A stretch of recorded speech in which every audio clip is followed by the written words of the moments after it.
Durante casi 8 siglos, los musulmanes estuvieron asentados en gran parte de lo que hoy conocemos como España y Portugal.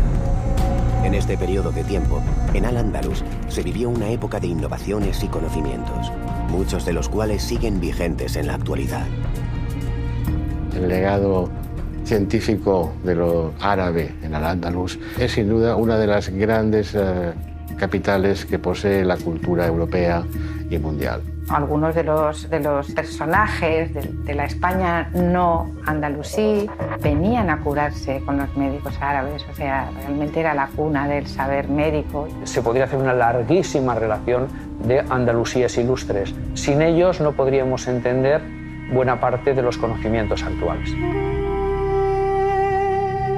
¿Quiénes eran esos médicos andalusíes?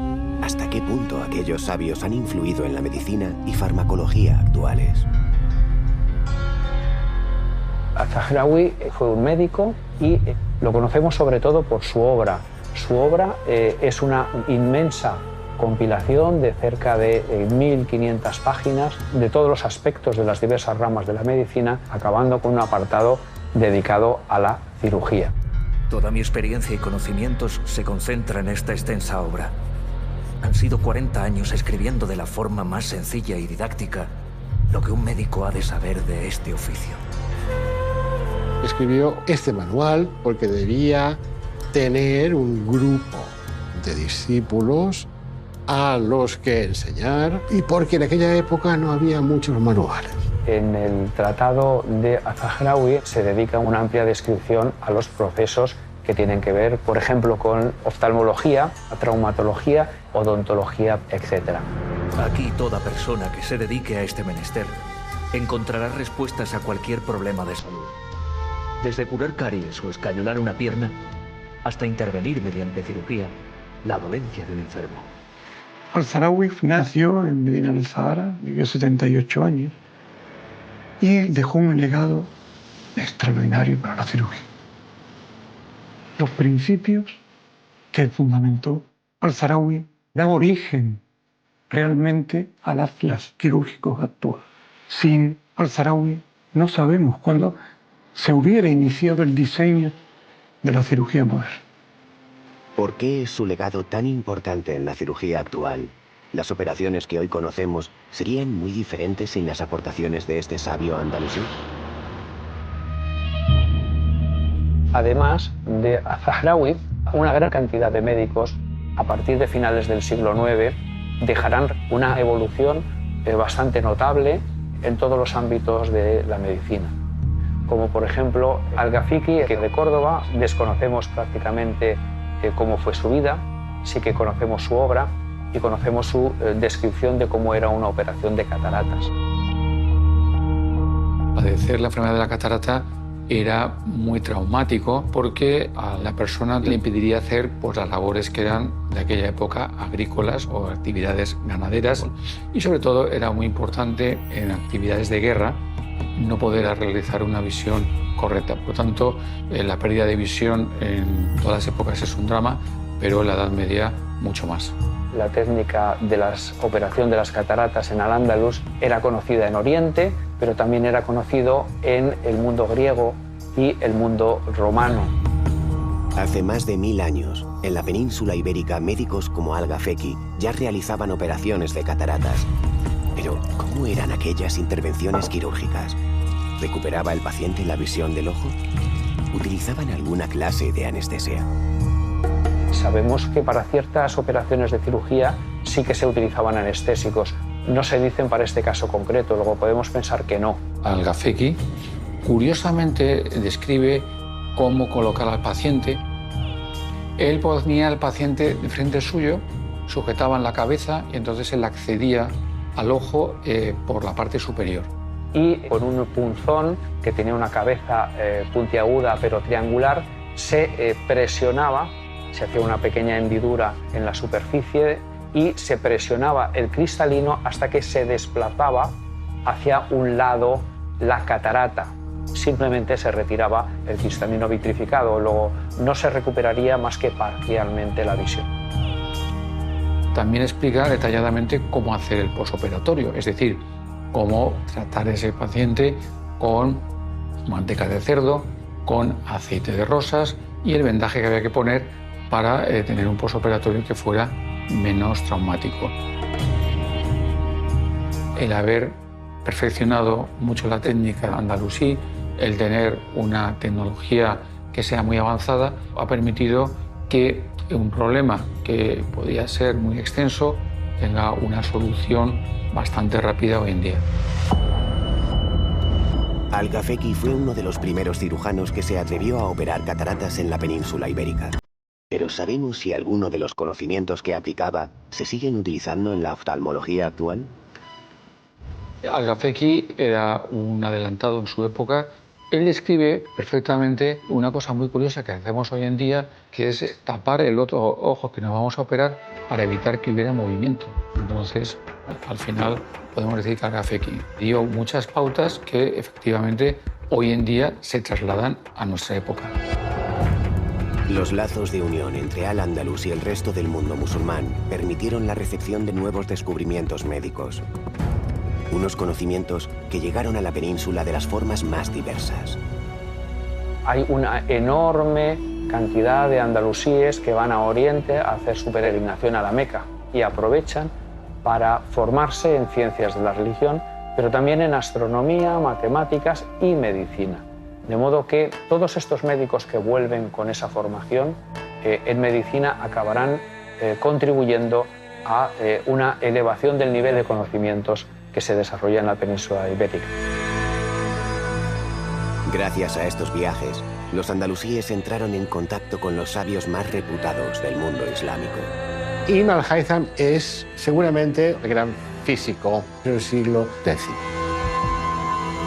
Es un hombre con una formación polifacética que incluye estudios médicos, estudios astronómicos, estudios matemáticos. Sabemos poco de su vida, pero sí que hay una anécdota común a diversas fuentes, que es la anécdota de hacerse pasar por loco. Ibn al-Haytham pasó a trabajar al Cairo como matemático y pasó al servicio del califa fatimí al-Hakim. Allí le ofreció el proyecto de crear una gran presa para que controlara las crecidas del Nilo, pero cuando se dio cuenta que como ingeniería no podía desarrollarlo y ante el temor de ser castigado por este califa fatimí, pues él se hizo el loco y se encerró en casa. De modo que durante 6 años se dedicó en casa a experimentar con la luz. El experimento más famoso es el experimento de las velas. Y hace que varias velas proyecten su imagen a través de un agujero mínimo que da una cámara oscura. De modo que un rayo de luz se acaba proyectando en la pared opuesta al agujero la imagen invertida. Es el principio de la cámara fotográfica y el principio también de la cámara de vídeo. La cámara oscura es un conocimiento muy antiguo. Los griegos lo conocían, por lo tanto no es una novedad para Ibn al-Haytham. Lo que es una novedad es el uso que hace de la cámara oscura para confirmar sus teorías. Y gracias a las aportaciones de la experimentación de Ibn al-Haytham, ayuda a entender cuál es el funcionamiento del ojo humano. Las innovadoras ideas de Ibn al-Haytham revolucionaron las teorías de la visión que se habían dado por válidas desde los tiempos de los griegos. En la época clásica, tanto Galeno como Platón como Aristóteles explican la visión como que sale un fuego ígneo del interior del ojo y cuando se junta con la luz exterior acaba formando la imagen. Lo que él consigue es explicar cómo el cristalino puede proyectar una imagen dentro del ojo, que esta imagen después, a través del quiasma de los nervios, llega al cerebro. Además de la oftalmología, algunos médicos andalusíes se preocuparon también del cuidado de los dientes. ¿Cómo era la odontología que se practicaba hace más de 1000 años? ¿Conocían los implantes o los empastes como ocurre en la actualidad?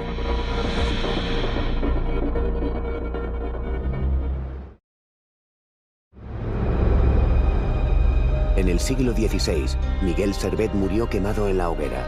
Su pecado: escribir varios libros que fueron denunciados como contrarios a la religión cristiana por sus posturas antitrinitarias. Además, este aragonés se atrevió a publicar una serie de teorías médicas que ponían en jaque el conocimiento sobre fisiología de aquel momento. Tradicionalmente a Miguel Servet se le ha otorgado el origen de la teoría de la circulación pulmonar. Miguel Servet nos dice en una de sus obras que la sangre no circula dentro del corazón, no pasa del ventrículo derecho al ventrículo izquierdo, sino que circula a través de las arterias pulmonares. Pero en el siglo XIII, un médico sirio-egipcio llamado Ibn an-Nafis escribió un tratado importante para la medicina. Ibn an-Nafis incluyó esta descripción 3 siglos antes que Miguel Servet. Por tanto, hay que decir que se adelantó en la descripción de lo que es el fenómeno de la circulación pulmonar. Miguel Servet recogió en sus obras las mismas ideas que Ibn an-Nafis había desarrollado en Egipto. ¿Cómo es posible que este descubrimiento pareciera calcado al de Ibn an-Nafis? ¿Pudo este aragonés tener acceso a la obra del médico sirio? ¿O quizás fue una simple casualidad separada por más de 300 años? Es posible. No puede descartarse que Miguel Servet conociera una idea similar que había tenido en el siglo XIII el médico filósofo Ibn an-Nafis. Ahora bien, los expertos en Miguel Servet y en general en la medicina del Renacimiento no ven un vínculo directo. Es posible que sea una idea poligénica que ha nacido varias veces, más que no una idea transmitida. Hasta el momento no existen pruebas concluyentes de que Miguel Servet tuviera acceso a la obra de Ibn an-Nafis. Lo que sí sabemos es que tratados como el del cordobés Al-Zahrawi han contribuido al desarrollo de la medicina moderna. El Tratado de Al-Zahrawi es un documento de primer orden, porque nos explica lo que la medicina de la época era capaz de hacer. En el Tratado de Al-Zahrawi encontramos que se dedica una amplia descripción a los procesos que tienen que ver con la odontología. Al-Zahrawi aportó muchas cosas al campo de la odontología, empezando por la prevención. La higiene bucal fue en Al-Ándalus siempre muy cuidada como un aspecto más de la higiene personal. No solamente Al-Zahrawi le daba mucha importancia a la salud bucodental, sino que el pueblo en general, en Al-Ándalus, en aquella época, tenía como que era de vital importancia. El Corán prestaba muchísima atención a lo que era la higiene corporal. De hecho, era un precepto necesario para ser un buen musulmán. Además, los musulmanes tienen que enjuagarse la boca como 5 o 7 veces al día. Es decir, es necesario antes de orar el tener limpia la conciencia y limpio el cuerpo desde la boca hasta el resto del organismo. Con lo cual, esto es herencia del Corán. Cuando vemos los cementerios en Al-Ándalus y uno va a ver los arqueólogos, te sorprende cómo aparecen algunas caries, pocas, pero generalmente encuentras que las mandíbulas son bastante completas y bastante bien conservadas.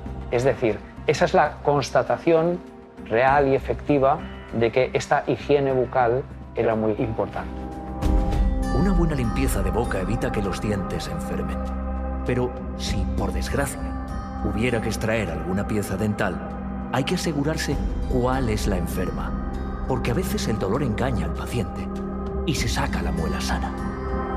Al-Zahrawi entendía que había que tener mucho cuidado a la hora de hacer una extracción para que no se quedaran las raíces dentro del hueso, para que no se rompiera la muela, de manera que entendía que eso eran infecciones potenciales. En el Tratado de Al-Zahrawi encontramos tanto las restituciones de pieza o los implantes, como también los empastes. Resulta impactante saber que en el siglo X los médicos andalusíes usaban los empastes para salvar las piezas dentales de sus pacientes. Pero, ¿qué sustancias utilizaban? ¿Resistían tanto como los que utilizamos hoy en día? Tenemos delante las sustancias que utilizaba Al-Zahrawi para fabricar sus empastes y ahora voy a intentar recrearlo, voy a intentar simular lo que él hacía con sus manos con los mismos materiales o similares. Aquí tenemos almáciga, que es una resina que en este momento está en consistencia sólida, aquí ya la tenemos en consistencia líquida, y tenemos el alumbre, que es un mineral rico en sales que al mezclarlo pues tendrá una consistencia, se espera, similar a la de los empastes actuales.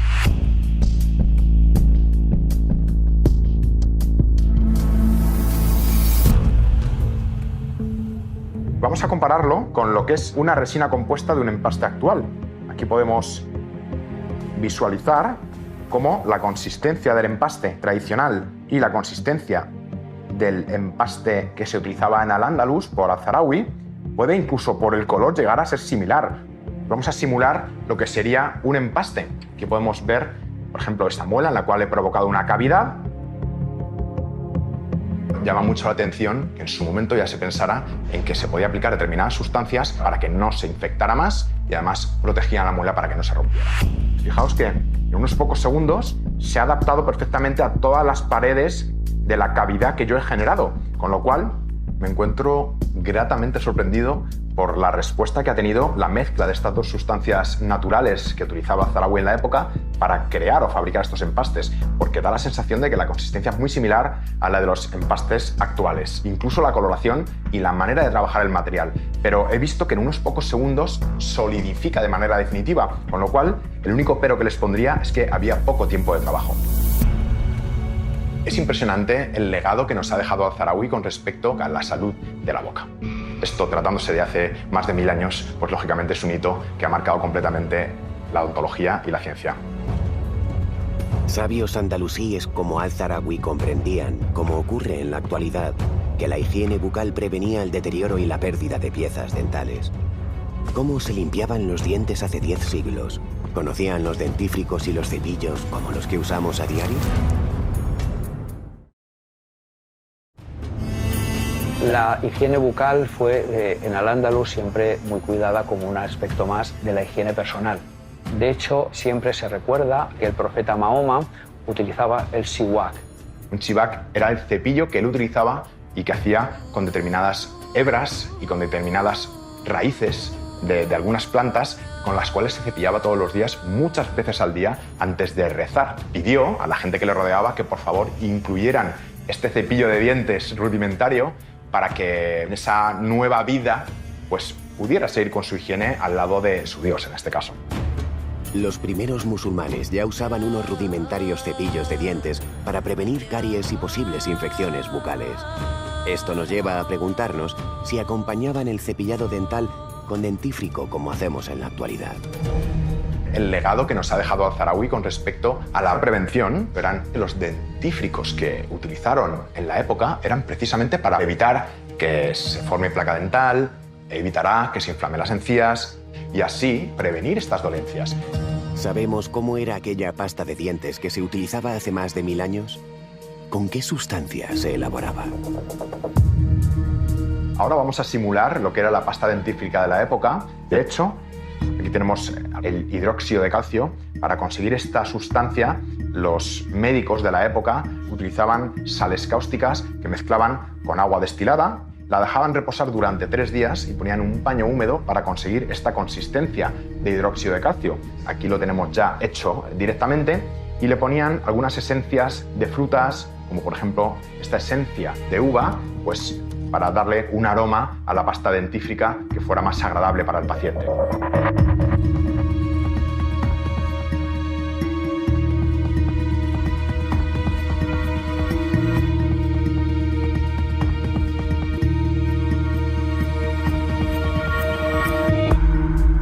Aquí tenemos la consistencia de la pasta hecha con la receta de Al-Zahrawi en su época y vamos a compararla, por ejemplo, con cualquier tipo de pasta actual.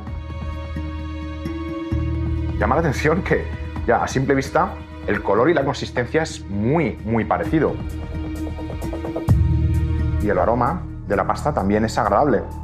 Puede llegar a tener incluso similitudes con el olor de algunos dentífricos actuales. El resultado me parece sorprendente y de hecho yo, como odontólogo, no tendría ningún problema en cepillarme los dientes con esta pasta. Desde luego, mal no me haría. Esta pasta sería tan efectiva como la que puedo comprar en un supermercado. Como ocurre en la actualidad, el cepillo de dientes y el dentífrico ayudaban a los andalusíes a mantener una boca limpia y sana. ¿Qué ocurría cuando estos métodos no funcionaban y se perdía alguna pieza dental? ¿Qué tratamientos proponían los médicos de aquel entonces? Cuando un paciente perdía un diente, pues ciertos médicos de la época tallaban huesos de animales como si fuera un diente humano y los implantaban. Y entonces con hilo de oro o con hilo de plata, apoyándose en las piezas que están bien fijas, se iba hilando alrededor del diente. Lógicamente, estos materiales que utilizaban en aquel momento pues no son estables en el tiempo y además en muchas ocasiones fracasaban. Pero esta fue la base de lo que es la odontología actual. La medicina bucodental que se practicaba en Al-Ándalus podía prevenir y curar muchas enfermedades relacionadas con la dentición, pero ¿estaba al alcance de toda la población andalusí? ¿Las clases humildes también tenían acceso a estos avances en el campo de la odontología? A pesar de que era la época de oro de la odontología antigua, esta no era accesible a toda la población. En realidad, cuando alguien tenía un dolor de muelas, se iba a la plaza de su pueblo y el primer barbero que encontraba le arrancaba la muela cogiendo su cabeza entre las piernas para que el paciente no se moviera y arrancarle directamente la muela. Y esto hoy en día, por supuesto, sería una locura. Los médicos andalusíes aconsejaban a sus pacientes mantener una buena higiene dental como medida preventiva para evitar enfermedades bucales. ¿Qué otras recomendaciones daban los médicos a sus pacientes para cuidar su salud? La alimentación y la higiene son los dos primeros pasos, forman los fundamentos de la medicina preventiva. La verdad es que la dieta musulmana introdujo cambios revolucionarios respecto a lo que en aquel momento en España los pobladores, fundamentalmente visigodos, hacían, porque incorporó alimentos de mucha calidad.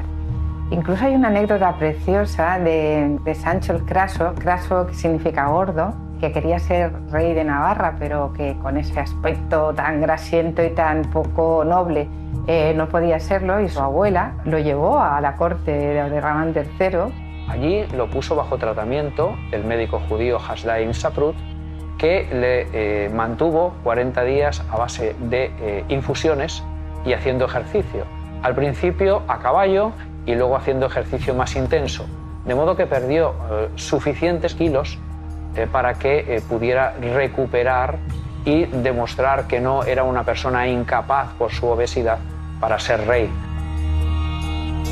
Los médicos de andalusíes tenían muy en cuenta la dieta.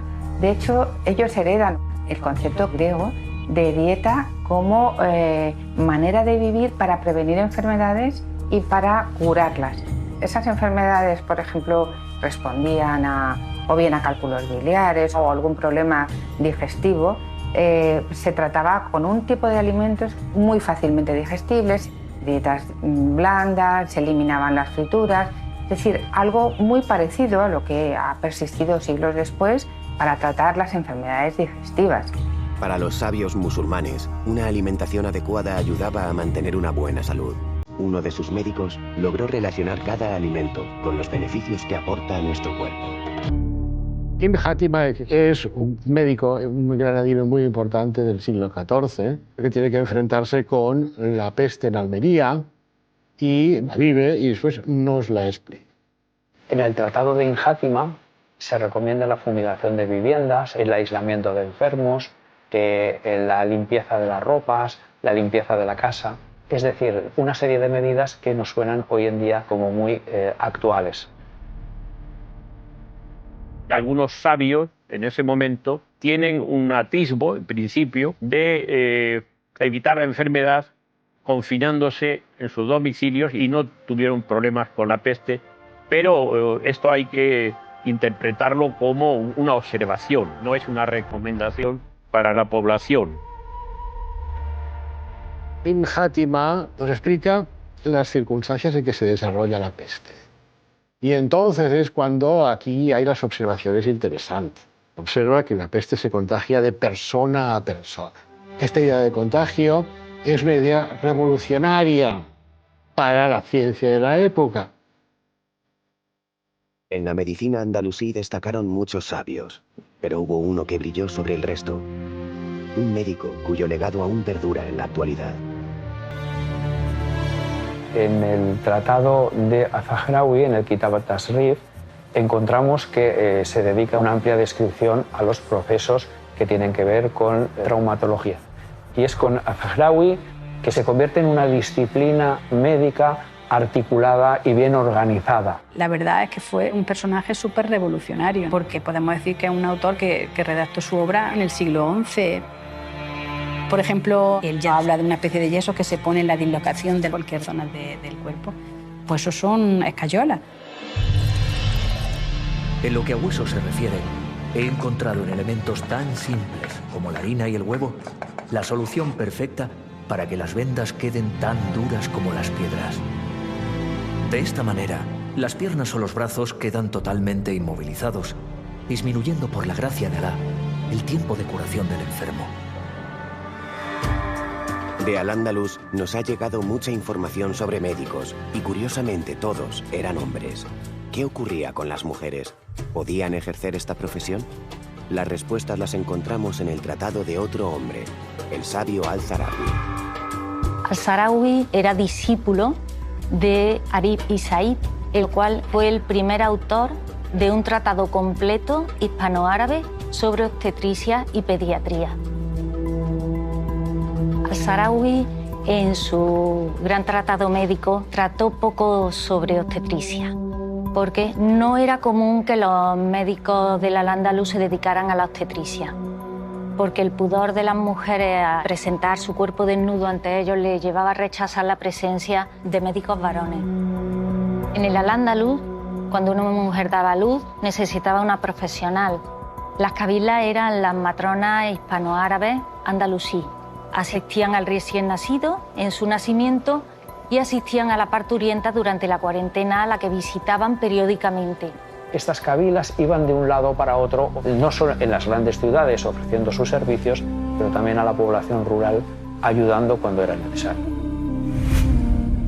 Mucha de la forma de trabajar de la cabila árabe andalusí sigue vigente hoy en día. Con respecto al parto, se desarrollaba en la casa de las mujeres. La habitación tenía que estar ventilada, aromatizada. Las cabilas recomendaban que esperar a la ruptura de la bolsa, que se ha de hidratar la parturienta, que antes del parto ha de hacer ejercicio. Cuando la mujer estaba con la dilatación completa, la sentaban en una silla de parto. Nosotros disponemos de sillas de parto hoy en día y que pueden hacer que la mujer esté en posición totalmente vertical. O sea que muchas cosas coinciden con la forma de trabajar hoy en día.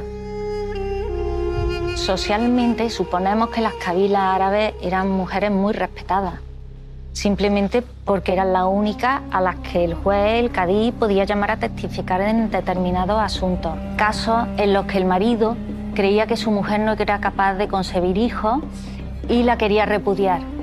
Entonces la matrona se encargaba de explorarla para ver si había algún tipo de malformación o algo que justificase que esa mujer no pudiera tener hijos.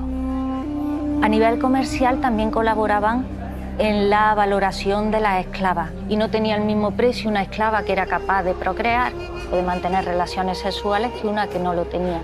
Así que colaboraba en la fijación del precio de estas esclavas. Por lo tanto, era una labor muy compleja y variada. Además de la obstetricia, Al-Zahrawi investigó sobre casi todos los campos de la ciencia médica. Pero según muchos historiadores, fue en cirugía donde más destacó. Pero, ¿qué aportó realmente a las operaciones quirúrgicas?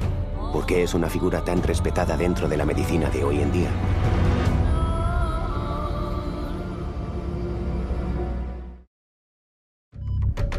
En la actualidad, la medicina se suele ejercer en hospitales o consultas. Imaginamos que hace 10 siglos la situación sería muy diferente. Aquellos médicos andalusíes, ¿dónde trataban a sus pacientes? La medicina científica es una medicina relativamente cara, que está sobre todo al alcance de las clases altas.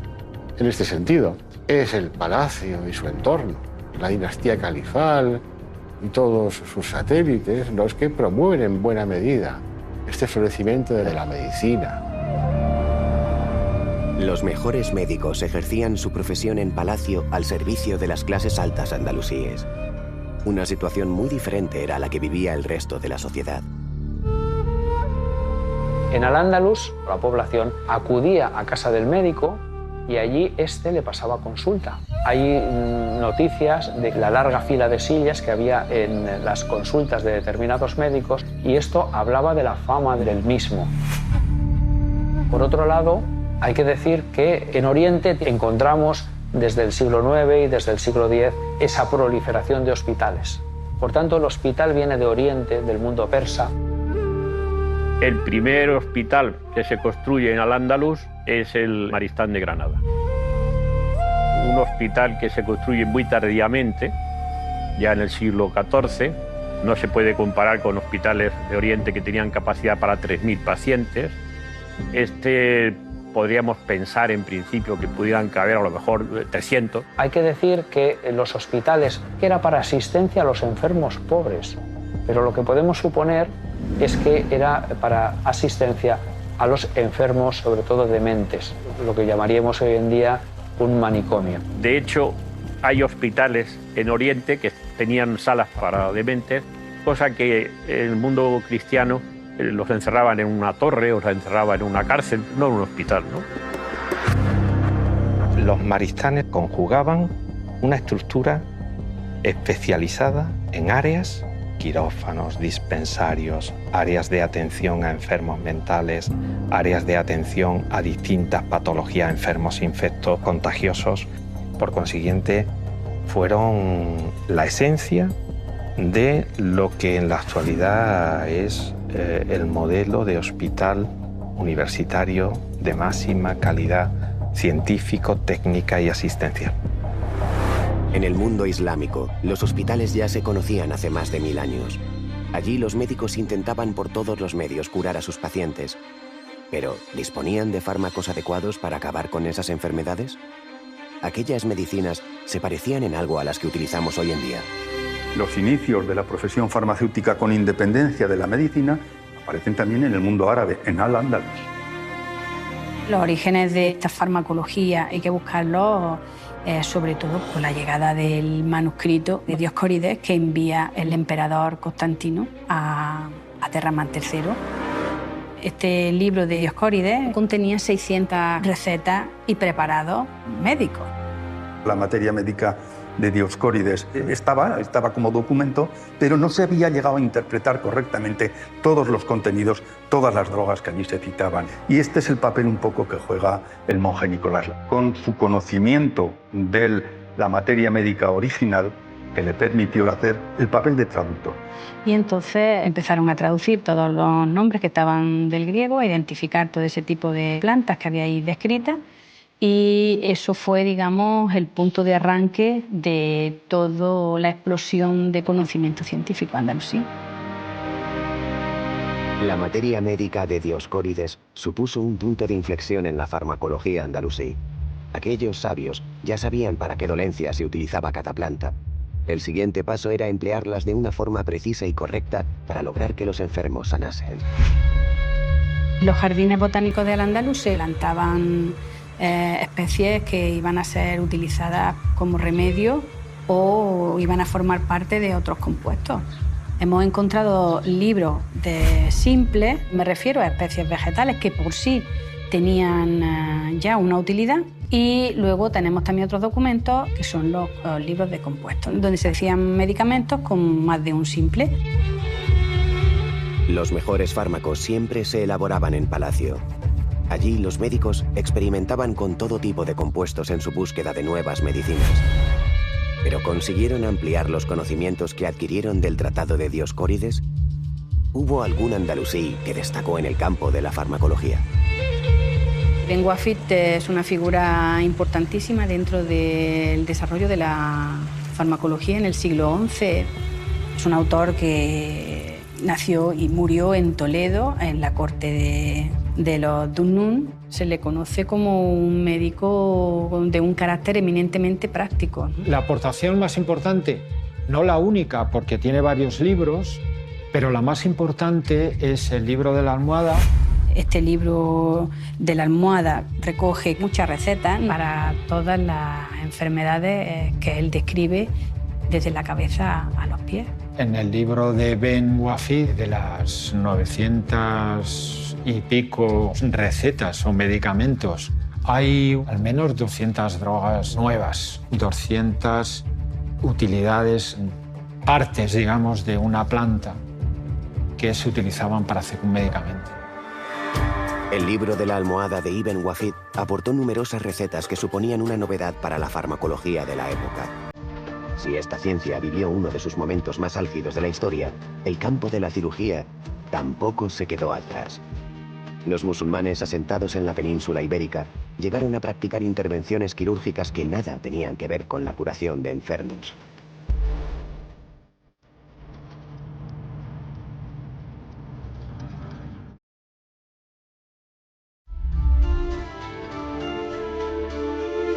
El embellecimiento y la higiene eran costumbres muy arraigadas en el Al-Ándalus.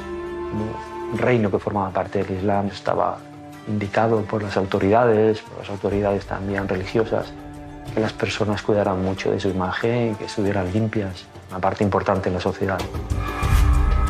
Esta preocupación por la higiene y también por el embellecimiento, ¿tuvo alguna repercusión en la medicina?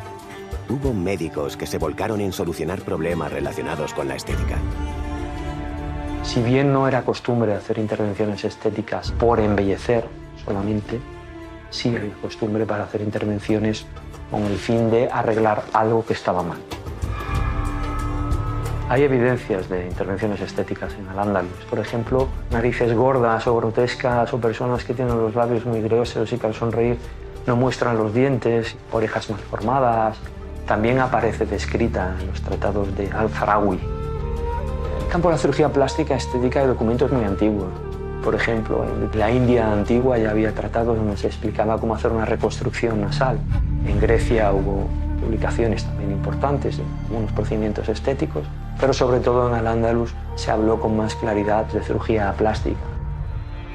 Entonces, la cirugía plástica actual le debe muchísimo a publicaciones de Al-Ándalus de esa época.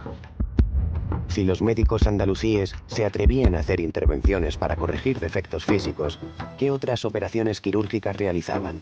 ¿Utilizaban técnicas que aún se emplean en la cirugía actual? Al-Farawi, en el Tratado Al-Tasrif, él menciona técnicas quirúrgicas convencionales, como es el uso de la seda como material de sutura. Seda que todavía hoy utilizamos exactamente igual. También utilizaban tripa de animales, tripa de gato, para ligar vasos, para hacer suturas, porque las tripas de gato es material biodegradable y el cuerpo lo absorbía. Todo indica que las operaciones de cataratas se realizaban sin ninguna sustancia para calmar el dolor.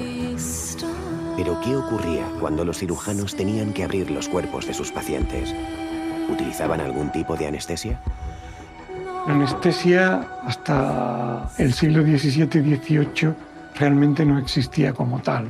En estos tiempos lo que se hacía realmente era aplicar belladona, aplicar ciertas raíces que hacen de depresores del sistema nervioso central, alcohol y poco más. Y sujeción, mucha sujeción. Con Al-Farawi la cirugía sube a un nivel desconocido y hay que decir que es el padre de una cirugía que se utilizaban como tratamientos simples para la curación de enfermedades. ¿Por qué? Por lo que suponía de dificultades con la hemostasis, frenar las hemorragias y también de dificultades de infecciones del cuerpo del paciente. Y también habla de intervenciones mucho más complejas, de tener que llegar al tejido sano y eliminar el tumor en su totalidad, pero respetando o incluyendo parte de tejido sano para respetar que no queden raíces del tumor. Además de practicar este tipo de operaciones, muchos historiadores coinciden en que Al-Farawi fue el precursor de la cirugía moderna. ¿Qué le debe esta rama de la medicina a aquel sabio andalusí? ¿Cuál es la herencia que nos ha dejado? Al-Farawi, en su Tratado 30, que es el tratado de cirugía, que es valiosísimo porque allí incluye hasta 200 dibujos de instrumental quirúrgico de todo tipo. Y es una aportación muy interesante teniendo en cuenta que son instrumentos necesarios para las muy diversas operaciones que se realizan. Una intervención quirúrgica jamás podrá tener éxito sin unas herramientas que le den seguridad al médico encargado. Es imprescindible que sean de buena calidad y con un buen acabado. Cuantas más tenga a su alcance, más seguro se sentirá el cirujano. En el tratado aparecen numerosos instrumentos quirúrgicos que hoy en día han sido reproducidos, además, por la industria moderna y que son de una utilidad tremenda. Estamos hablando de instrumentos que todavía usamos 1000 años después. Por supuesto, con otros materiales, con un diseño que hemos ido perfeccionando, pero en principio seguimos todavía en muchos casos el diseño original de Al-Zarawi. Así vemos que entre una sierra de Al-Zarawi y una sierra moderna con sus dientes absolutamente similares. Si nos vamos al terreno de los bisturí, Al-Zarawi utilizaba bisturí muy pequeños, algunos para la cirugía ocular, otros para separar la piel, otros rectos, absolutamente rectos, para incidir sobre planos de diversas zonas anatómicas. Si nos vamos a los ganchos, aquí tenemos un gancho moderno y aquí tenemos los de Al-Zarawi. Si nos vamos a la cauterización, para cauterizar tenemos hoy día bisturís eléctricos que enchufamos a la corriente y que cambiamos. Este, por ejemplo, sería idéntico a los que aquí tenemos de Al-Zarawi. Idéntico, distintos tamaños, pero al fin y al cabo exactamente iguales. Pero hoy tenemos instrumentos que son muy similares. ¿En qué se diferencia este de este tan actual? Pues prácticamente en nada. Podemos decir que nuestra cirugía es una cirugía que brota hace 1000 años de la mente de este gran hombre. Los instrumentos que diseñó Al-Zarawi en el siglo X han servido de inspiración para la cirugía moderna. Un médico que dejó escrito en su tratado la forma de cauterizar heridas, empastar muelas o la manera correcta de escayolar piernas y brazos. Durante siglos, el tratado de Al-Zarawi se empleó como parte esencial de la formación de los médicos de toda Europa. Pero la aportación musulmana a la ciencia médica estuvo también protagonizada por otros muchos sabios.